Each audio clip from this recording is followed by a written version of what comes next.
राधे राधे दोस्तों, आइए आज हम सुनते हैं कार्तिक मास में सुनी जाने वाली पीपल पथवारी की कहानी। एक बुढ़िया थी। उसने अपने बहू से कहा, तू दूध दही बेच के आ। वह बेचने गई तो रास्ते में औरतें पीपल पथवारी सींच रही थीं।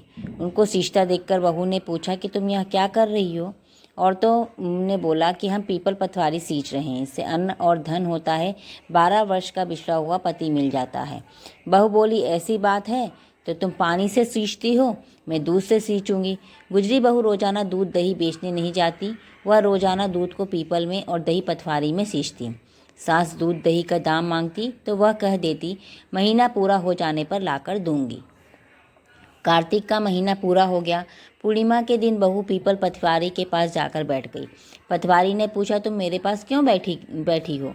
बहू बोली कि सास दूध दही का दाम मांगेगी। पीपल पथवारी बोली कि मेरे पास क्या दाम रखा है, ये भरा डींडा पाना पतूरा, इसको ले जा। बहू वही लेकर जाकर कोठरी में रख दिया। डर के मारे कपड़ा ओढ़कर सो गई। सासू बोली, पैसे ले आई बहू। बहू बोली, कोठरी में रखे हैं। सासू ने कोठरी खोली तो उसमें हीरे मोती जगमगा रहे थे। सासू बोली, बहू इतना धन कहाँ से लाई है। बहू ने आकर देखा तो सच्ची में धन भरा हुआ था। बहू ने सास की सारी बात बता दी। सास ने कहा, अब कार्तिक में मैं भी पथवारी सींचूंगी।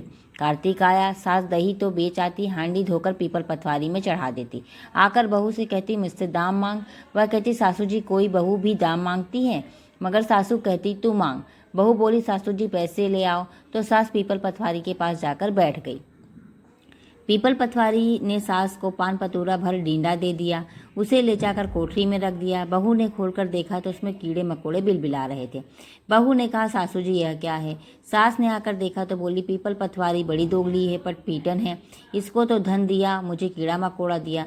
तब सब कोई बोलने लगे कि बहू तो सत की भूखी सींची थी, तुम धन की भूखी। हे पथवारी माता, जैसे बहू को दिया वैसे सबको देना, जैसे सास को दिया वैसे किसी को ना देना। बोलो कार्तिक मैया की जय।